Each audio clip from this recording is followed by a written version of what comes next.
अस्सलाम वालेकुम रहमतुल्लाहि व बरकातुहू। इत्तेहाद न्यूज में आप सभी का खैर मकदम है। वैसे एसआईआर का अमल जारी है। अब एसआईआर का मकसद फर्जी वोटरों को, गैर मुल्की वोटरों को और जिनकी मौत हो चुकी है ऐसे लोगों को हटाने के लिए किया गया। एसआईआर को लेकर काफी परेशानियां, मुश्किलात भी दरपेश है।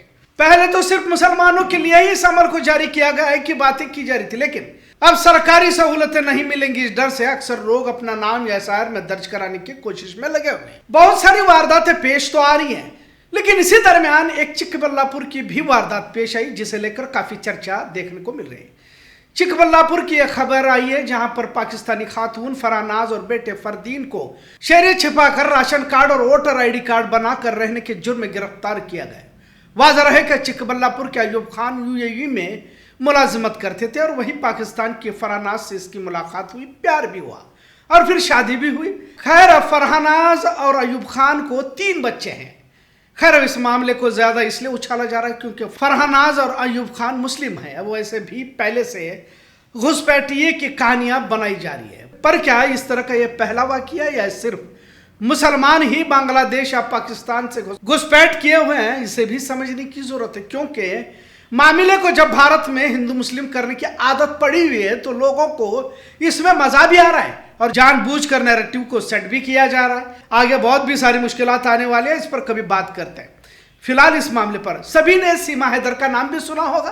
पबजी के जरिए सचिन से प्यार हुआ और अपने 4 बच्चों के साथ वो भारत में गैरकानूनी तौर पर रहने लगी, जो अब भी रह रही है। अब हाल ही में सिलीगुड़ी के सुरेश सिंघानिया को हिरासत में लिया गया, जो बांग्लादेशी है, गैर कानूनी तौर पर पिछले कुछ सालों से रह रहा था की बात भी सामने आई। वैसे तो आंकड़े हजारों में है, लेकिन खतरा तभी ज्यादा होता है जब कोई नाम मुस्लिम निकल कर आता है। हम कभी भी किसी भी विदेशी घुसपैठियों की हिमायत नहीं करते। कोई भी किसी भी देश का हो, अगर गैर कानूनी तौर पर रहता है तो उसे देश से बाहर करना जरूरी हो जाता है। सीमा हैदर को लेकर सभी खामोश है, बजाय उसे देश से बाहर निकालने के सचिन के साथ वीडियो बनाकर सोशल मीडिया पर तो अपलोड करती रहती है। मतलब जब कानून फरहानाज के लिए सख्त है तो सीमा हैदर के लिए भी तो होना चाहिए। लेकिन फर्क इतना ही है कि फरहानाज अब भी मुस्लिम बनकर है और सीमा हैदर हिंदू बन चुकी है। अब दिगर मामलात को भी समझने की कोशिश करते हैं। मुरादाबाद के अजय से फेसबुक पर प्यार होने के बाद बांग्लादेश की जूली अपने बच्चे के साथ भारत आई और उन्होंने हिंदू मजहब इख्तियार कर शादी की। यूक्रेन और जर्मनी से भारत के ही फर्द के साथ शादी की और हिंदू बनकर रहने लगे।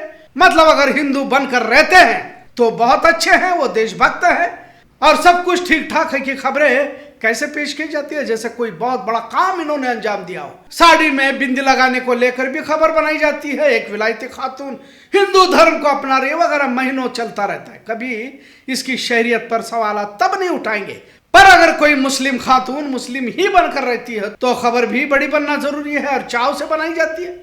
घुसपैठिए देश में बड़े पैमाने पर है। हिंदुत्व को खतरा वगैरह सुर्खियां किसी तरह का लिहाज न देखते हुए बनाए जा रहे। लिहाजा आप जब चिकबल्लापुर के फरहानाज को हिरासत में लिया है तो मुल्क की सतह पर खबर बन चुकी है। हम एक बार फिर से कहते हैं कि कोई भी विदेशी भारत में गैर कानूनी तौर पर है तो कार्रवाई जरूरी है, पर सिर्फ एक ही धर्म के लोगों को इस तरह का रवैया मुनासिब नहीं है। आखिर कानून, न्याय व्यवस्था, संविधान सब कुछ तो है, पर मीडिया ट्रायल पहले से ही चलाया जाता है। फरहानाज की गिरफ्तारी को एसआईआर से भी जोड़ा जा रहा है। एसआईआर की वजह से पकड़ी गई वगैरह। बहरहाल कानून क्या कहता है भी देखना बहुत जरूरी है। 1954 स्पेशल मैरिज एक्ट के तहत कोई भी भारतीय किसी बैरूनी शहरी यानी कि विदेशी नागरिक से जायज दस्तावेजों के साथ यानी पासपोर्ट वीजा के साथ भारत में शादी कर सकता है। शादी के बाद इनके बैरूनी खातून को एक्स वीजा यानी कि स्पाउस वीजा मिलता है, जिससे वह भारत में तवील अरसे के लिए रह सकती है। ओसीआई कार्ड यानी कि ओवरसीज सिटीजनशिप ऑफ इंडिया, अगर शादी को 2 साल पूरे हो जाते हैं तो वह खातून ओसीआई कार्ड के लिए अप्लाई कर सकती है, जिससे उसे भारत में बिना वीजा उम्र भर रहने और काम करने का हक मिल जाता है, वोटिंग और सरकारी नौकरी छोड़कर। भारत में लगातार 7 साल रहने के बाद वो भारतीय शहरियत के लिए भी अप्लाई कर सकती है। अगर कुछ खवातीन पासपोर्ट, टूरिस्ट या बिजनेस वीजा पर भारत आती हैं और फिर यहाँ कानूनी तौर पर कोर्ट मैरिज भी करती हैं, उन्हें हिंदुस्तानी हुकूमत सिक्योरिटी चेक के बाद रहने की इजाजत दे देती है। भारत के वजारत दाखिला के मुताबिक और वीजा डेटा के जरिए हजारों की तादाद में ऐसे खवातीन जो बैरूनी ममालिक से है, जो हिंदुस्तानी मर्दों से शादी कर भारत में रह रही है। बताने को तो कहानियां बहुत है, लेकिन चर्चा सिर्फ उन मामलात की होती है जहां मुस्लिम खवातीन और खासकर पाकिस्तान या बांग्लादेश से आती है और यहाँ रहती हैं। अगर वजीर आजम बांग्लादेश जाकर बांग्लादेश की आज़ादी के लिए जेल गया हूं और इस आज़ादी के लिए मैं भी लड़ा हूं कहते हैं तो हंगामा नहीं होता। पाकिस्तान जाकर बिरयानी भी नोश फरमा कर मोदी साहब आते हैं तो किसी तरह की दिक्कत यहाँ के भक्तों को नहीं होती। भाजपा हुकूमत दहशतगर्दों को रुपया देकर उन्हें रिहा करती है। कंदहार का मामला आप सभी को मालूम है, तब भी ये देशभक्त कहां जाते हैं। और अब तो कई सारे हिंदू नौजवान जो फौज में नेवी में है पाकिस्तान को खुफिया जानकारी देते हुए पकड़े ही जाते रहते हैं। तब किसी तरह का कोई देशद्रोह समाज को लेकर तो नहीं होता। अगर कोई मुस्लिम खातून पकड़ी जाती है तो हंगामा बर्पा किया जाता है। जुर्म का कोई धर्म नहीं होता। पर अफसोस के साथ कहना पड़ता है कि मुजरिम मुसलमान हो तो भारत के अंधभक्तों के साथ मीडिया वालों को तो बहुत मजा आने लगता है।